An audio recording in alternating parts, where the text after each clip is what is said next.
Most people today struggle to recall their own address without a phone, but there is a generation who mapped 800-mile road trips in their minds before ever starting the engine. When paper maps ruled, these navigators rewired their brains for advanced spatial memory and deliberative planning, abilities modern GPS systems can't replicate. But what hidden psychological advantages did this ritual create, and what happens when you never rely on a recalculating voice? The answer starts at the kitchen table, where journeys began long before the drive itself. A well-worn road atlas lands with a soft thud on the kitchen table, its spine creased from years of use. Next to it, a stack of folded state maps, each marked with handwritten notes and coffee stains from trips past. Highlighters, pencils, and a length of string join the scene, tools as essential as any suitcase. The ritual begins quietly. Someone traces a finger along the thick red line of Interstate 40, measuring miles with the string, then looping it around the bends of mountain passes and river crossings. Another person leans in, squinting at the legend to decode unfamiliar symbols, campgrounds, rest stops, scenic overlooks, each one a possible waypoint or detour. The atlas feels like a physical atlas, and the table a place of careful attention. No digital preview, no voice prompts. Every inch of the route must be imagined and planned before a single tire rolls out of the driveway. The process is deliberate, calculating the distance from Amarillo to Albuquerque, estimating drive time, and penciling in fuel stops. The kitchen table transforms into a command center where the journey is rehearsed in the mind long before it unfolds on the road. This is where the idea of survey representation comes to life, not just a map, but a mental model of the entire journey, stitched together from symbols and scale. The route must be fully imagined before departure. The AAA triptych, with its flipbook of custom routes, sits nearby as a backup, but the real work happens in the atlas. Each page turn builds a sense of the land's vastness. 1 inch equals 50 miles. A thumbprint covers a county. A single fold hides an entire state. The act of plotting an 800-mile trip across 3 states is not just logistics. It is a mental exercise in forward planning. Every major junction, every potential detour is mapped out and committed to memory. The mind rehearses the journey, leaving at dawn, crossing the state line by noon, reaching the Rockies before sunset. The scale creates a tangible sense of vastness. This tactile visual process demands more than just attention to detail. It cultivates a kind of strategic thinking that reaches beyond the road. Navigators learn to anticipate challenges, weigh options, and build contingency plans all before the car even starts. The atlas becomes a blueprint, the kitchen table a workshop for building confidence in one's own preparation. Each highlighted line and penciled note represents a decision, a prediction, a piece of the larger whole. The planning here is deeply strategic. By the end of the evening, the road is no longer just lines on a page. It is a story held in the mind, a journey already traveled in imagination. The deliberate act of planning has created a complete mental map, ready to be recalled when the real trip begins. This quiet ritual, repeated in kitchens across the country, shaped not only the journeys themselves, but the minds of those who planned them. The result is a held story and a durable mental map that guides the road ahead. The moment the car rolls onto the open highway, the map gets tucked away and the real test begins. Navigators who relied on paper maps couldn't afford to glance down every mile, especially not at 70 miles per hour, with exits flashing by and trucks barreling past.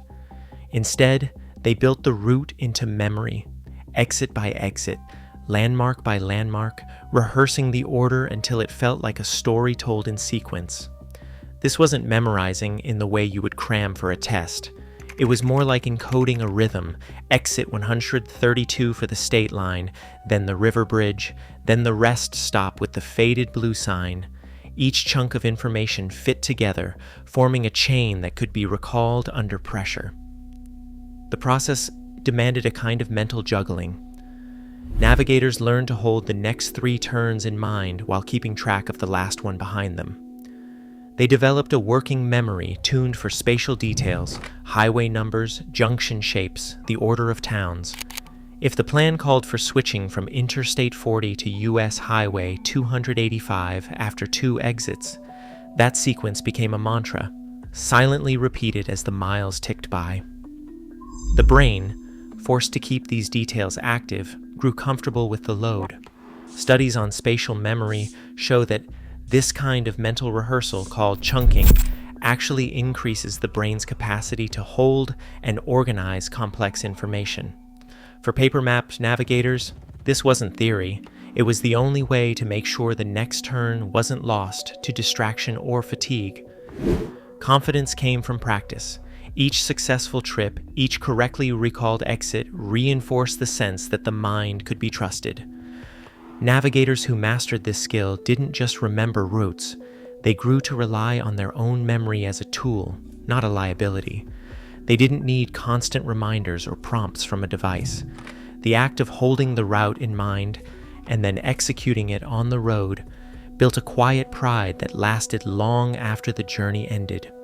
This internal competence became a defining trait, shaping how they approached not just travel, but any task that required planning, recall, and adaptation on the fly.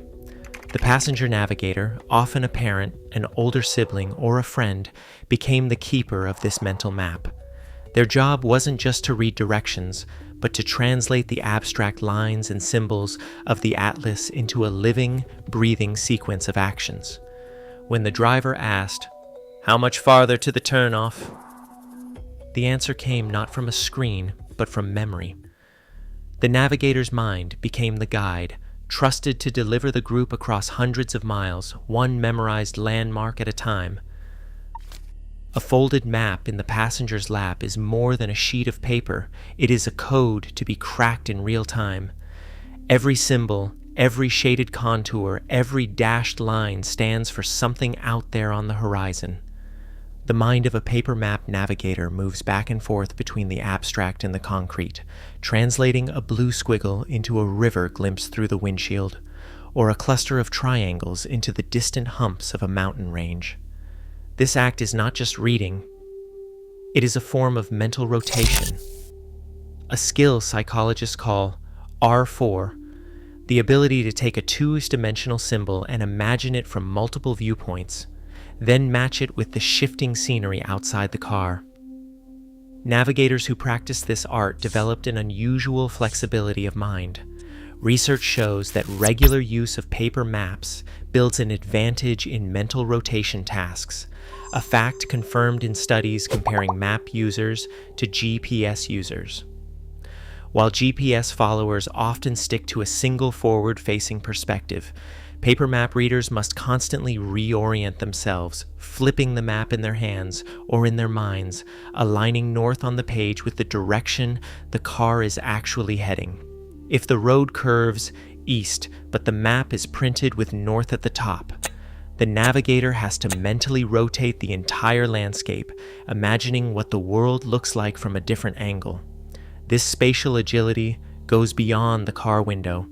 The same people who could scan a map and spot a shortcut through unfamiliar back roads often excelled at visualizing complex problems in other settings.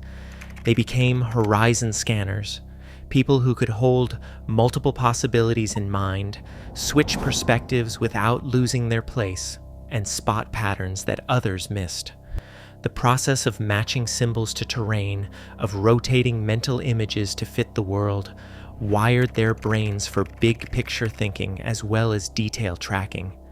They learned to see both the forest and the trees, sometimes literally, as a green patch on the map became a line of pines rushing past the window. This skill set, honed on long drives through changing landscapes, shaped problem solving far beyond the road trip. The ability to translate, rotate, and reframe information became a quiet superpower, one built not from digital prompts, but from years of turning symbols into horizons and back again. A road trip with paper maps always meant two roles, the driver and the navigator. The division was clear, but the boundaries were anything but. The driver's hands stayed on the wheel, eyes locked on the road, while the navigator juggled the atlas, scanned for the next turn, and tried to translate squiggly lines into clear instructions. The car became a traveling command center, powered not by satellite signals but by real-time human negotiation. Disagreements were inevitable. Is this the exit? No, it is the next one. Wait, maybe that was it. The classic back and forth, sometimes sharp, sometimes just tired, taught a lesson that GPS never could. Clarity matters more than being right. Every wrong turn was a shared event, not a private error. Arguments over lefts and rights, over missed junctions and ambiguous symbols forced both parties to slow down, spell things out, and sometimes admit out loud, "I do not actually know." This was not just about getting from point A to point B. It was a laboratory for collaboration under pressure. The navigator learned to give instructions the driver could actually follow, short, specific, and timed to the rhythm of the road. The driver learned to ask for clarification before committing to a turn, or to challenge a direction if it did not match the world outside. Each trip became a crash course in real-time feedback, listening, and the occasional apology. Clarity from disputes was not just a byproduct, it was the goal, hammered out over hundreds of miles. Contrast this with the single-voice authority of GPS. There is no room for negotiation, no shared responsibility. The device dictates and the driver follows, and if things go wrong, the blame shifts to the machine. Studies show that GPS users report higher spatial anxiety when left on their own, while paper map navigators grow more confident with each improvisation. The process of working together, sometimes arguing, sometimes laughing, built a kind of survivor pride. We figured it out ourselves, even when the map was a decade out of date, or the highway detoured through a cornfield. Improvisation became second nature. Road closed for construction, the navigator scanned the map for parallel lines, looking for a county road or a forgotten state highway. Sometimes the solution was elegant, a shortcut that shaved 20 minutes off the trip. Other times, it was pure trial and error, a series of guesses and recalculations, each one adding to the shared story. These moments demanded creative thinking that algorithms cannot replicate. The pair in the front seat became a team of problem solvers, inventing new routes on the fly, trusting their own judgment over any printed line. In the end, the navigator and driver partnership was less about perfect execution and more about resilience. Every detour, every missed exit, every heated debate over a folded map built not just a better sense of direction, but a deeper trust in each other, and in the ability to improvise when the world refused to match the plan. A paper map spread across a dashboard or clutched in the passenger's hands is more than a tool. It is an object that demands physical interaction. The act of unfolding a map, smoothing its creases, and rotating it to match the direction of travel turns navigation into a full-body experience. Each movement, flipping the map, aligning the compass rose with the car's heading, refolding to reveal the next state, links the body directly to the mind's sense of direction. This is not just about finding the right page. It is about learning that the same information can look different depending on how you hold it, and that sometimes turning the map upside down brings clarity when the road veers south. Scale is woven into every gesture. 1 inch on the map might represent 50 miles on the road, a distance that could mean an hour behind the wheel or the difference between 2 gas stations. Navigators quickly internalize these conversions.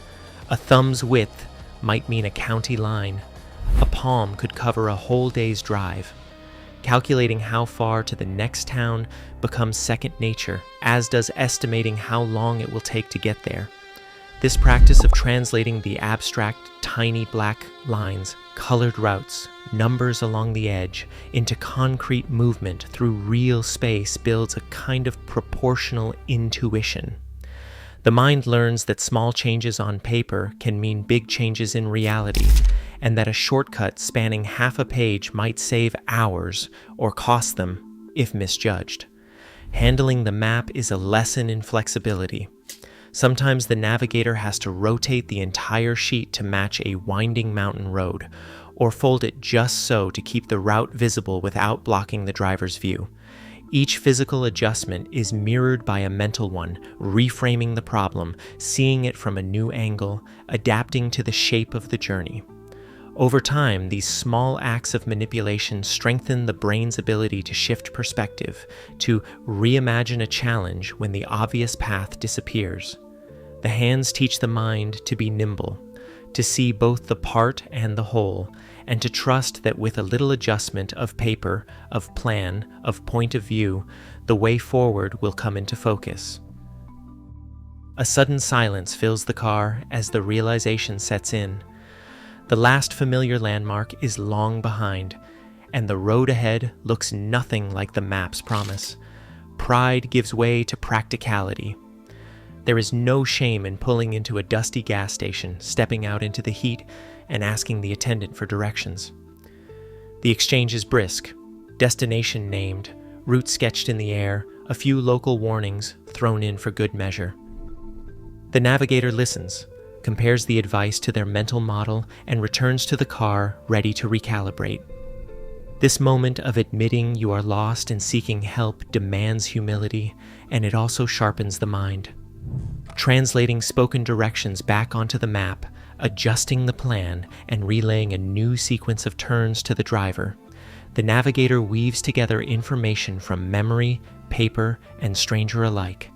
Back on the highway, the sun hangs low, casting shadows that stretch across the dashboard. There is no need for a compass. The navigator senses direction by instinct. Years of practice have tuned an internal compass. North is not a number, but a feeling, reinforced by the angle of sunlight, the pattern of highway numbers, or the silhouette of distant mountains. This orientation is not magic. It is the product of countless journeys, each one layering fresh confidence atop the last. Even when the map is tucked away, the route lives in the mind, and the landscape itself it becomes a guide. The final miles unfold with a quiet certainty. The familiar curve of a state highway, the last bridge over a winding river, the long-anticipated sign for the town at journey's end, all arrive in turn, just as rehearsed at the kitchen table. There is no triumphant fanfare, only the deep satisfaction of arrival, earned by skill and perseverance. The destination is more than a place. It is a testament to resourcefulness, memory, and the willingness to ask for help when needed. For those who navigated by paper map, reaching the end of the road is proof of something lasting. It is the competence to find your way, no matter what the world throws in your path. Neuroscience shows that navigating with paper maps literally changes brain pathways, building spatial intelligence and resilience. GPS cannot replicate that. As algorithms guide more of our lives, that self-reliance grows rare and more valuable. Today, the ability to improvise with incomplete information is a vanishing skill. Sometimes, the most important direction is the one you chart for yourself. What do you think? Have we lost something essential along the way?